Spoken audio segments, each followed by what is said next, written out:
It is, y'all. It is your boy Noons. We're back at it again with another video, and today's video is going to be about the boy Fullbring Ichigo. Of course, the boy that I've been wanting to make a video on. It's like one of my favorite forms. Like the Lost Agent art is like my favorite arc, and I just never made a video on it. Surprisingly enough, but yo, today's going to be that video. So please do like, comment, subscribe. I am still kind of sick, so if I do be coughing, I'm trying to edit that out, but. Yeah, some things might get into the mix. But with that being said, it's time for me to just get into this video. So firstly, I'll just explain the narrative around the Lost Agent arc. It's the reboot arc. It's where Ichigo gets his powers back and it's a new beginning. So in the Lost Agent arc, Kugo starts it off really when he's attaining his ability. He's saying that an advantage that you're going to have when you're like doing Fullbring, of course, is that, okay, you have countless battles. You fought people like Grimmjow, Ukiura, Aizen. These battles, even if you lose your powers, your Fullbring's not going to. It's still going to remember your powers. So just at a baseline level, Ichigo, once he gets his Fullbring, at least his completed Fullbring at least, is going to be on this level. This power that he lost, he's going to be at this level. He's going to have power, as Kugo says, beyond that of a Soul Reaper. So the power he's going to have is going to at least be that powerful, since even if he himself forgets his power, his Fullbring won't. And that power is just directly Dangai Ichigo, aka Mugetsu specifically. So here's the thing about this. Not only is this being said, so in 4K, we're blatantly shown this, right? Like, if you watch the anime, it just literally shows the scene where Ichigo gets his powers from White Tensei Zangetsu. He's being stabbed through, and that's what allows him to have the Famagetsuka Tensho, at least. So we literally see that scene. I'll probably play it. I'll put it up. So we literally see that scene in 4K. And Ichigo, just after this, right? After just feeling the spiritual pressure of the guard, just the base, not his full Fullbring, not his incomplete Fullbring. He's like, yeah, I can probably get my powers back from this. He's just from this little bit, he's like, yeah, I can get my powers back from this. Kugo's like, your power, once it's fully attained, is going to be at least that power, since obviously it remembers it. So, two different things. Ichigo himself is like, yeah, I can get this. Kugo himself is just directly telling us this, and we're just shown this as well. So, that's the power it's referencing. In the start of the volumes, there's these like summaries of what's like happening in the story currently. It even references Ichigo losing his power against Aizen, so that is Mugetsu. And it's saying that Ichigo will now regain that power. He's training to get that power back. So, not only is the narrative telling us this, the volume summary is telling us, the characters within it is telling us this. And when Ichigo gets his Shinigami powers back from Rukia, it actually says he got his true powers back.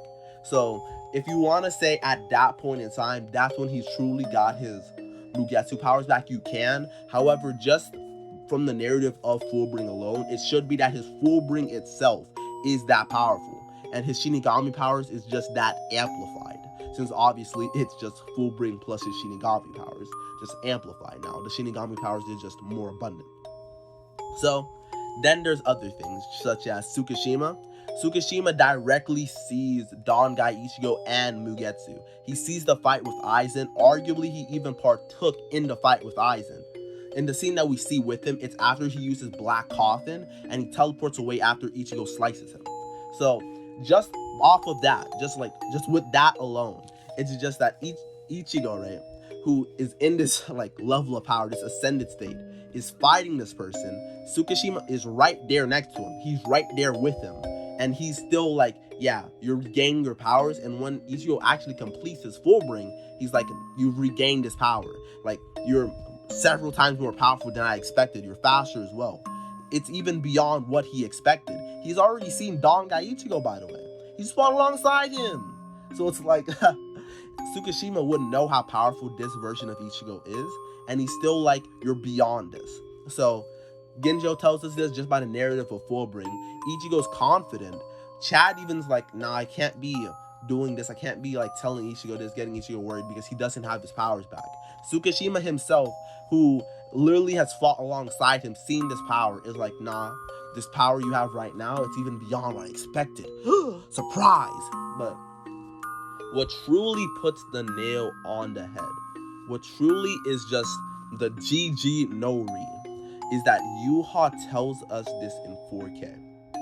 In the 1,000-year Blood War arc, where after Ichigo cuts down the Soul King, he's like, this power that you lost from defeating Aizen, this elevated power that you gained from defeating Aizen, you lost it. And then he's like, this power you regained. He regained that power and he shows Kugo. He literally shows us this. Like, there's a picture right there. He tells us this in 4K. In 4K. And he doesn't just say you regained your Shinigami powers. He said you regained that elevated power. In 4K, we're told this. So it's just like, Kugo, just by the narrative of Fullbring, tells us it's going to be this powerful. Tsukishima, who's fought alongside Ichigo, knows how powerful he is. It's still like, this is more powerful. The narrative is also saying he regained his true powers. And Yuha himself is telling us in 4K that Ichigo regained his power during this point. So everything in narrative is pointing toward this. We're told in 4K, there's literally just no discussion here. Like, we're just told multiple times. We're told by Kugo, by the narrative. Tsukishima, Yuha, there's just nothing to say. Like, I'm just perplexed at this point. Like, I don't know why nobody's talking about this. Fullbring Ichigo was stronger than Mugetsu. Like, what is this? Fullbring Bankai. Okay. To put it like this, I know people finna get mad at me for saying this, but in my opinion, I would say Fullbring Bankai Ichigo could blitz and one-shot Mugetsu. Like, on period. On period. Fullbring Ichigo already scales above him, more powerful, faster. And then Fullbring Bankai is literally just that, plus more Shinigami powers, and a Bankai. So, there's just nothing to say. Like, Fullbring Ichigo is just this powerful. Like, the downplay is just insane. Just absolutely insane. Like, just perplexing. So obviously, as well, there's going to be how powerful is he, how fast is he, and I would just say that watch my other videos, but I will just make a direct video saying how powerful Fullbring Ichigo is and Fullbring Bankai Ichigo, just their powers. But this video is just specifically about how he's stronger than Mugetsu. I've just like really wanted to say this for like I just haven't said this basically for like around 6 months at least. I've been saying this, bro. I've been trying to preach this, but we didn't want to be out of pocket. We don't want to step on no toes, nothing like that. But yeah, I just wanted to make this video. I do hope you did enjoy. Please like, comment, and subscribe. It has been your boy Noonsword. Hope you enjoyed. The key to love is also loving yourself. Now, love is a very complicated thing. Look at love like a game. Everything is a game. Look at love like a game. In order for your partner to respect you, you have to respect yourself. But in the same context, you also have to compromise for them. So it's a very complicated idea.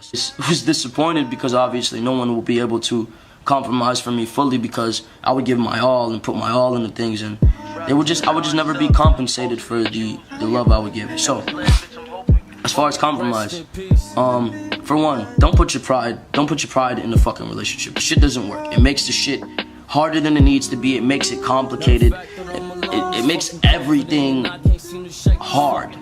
Do not put your ego in a relationship. Do not be afraid to blow up your lover's phone. It's the ones that are annoying that love you. It's the ones that will sit there and blow you up for hours and check on you 24/7 and annoy the fuck out of you that care. It's okay to be annoying. Don't try and publicize, like I'd say publicize your love in the same context, like show people you're happy. But when you start showing people what you got going on in your personal life, that's when people feel the need to get involved, or people get in the middle and fuck everything up. Keep your relationship to yourself.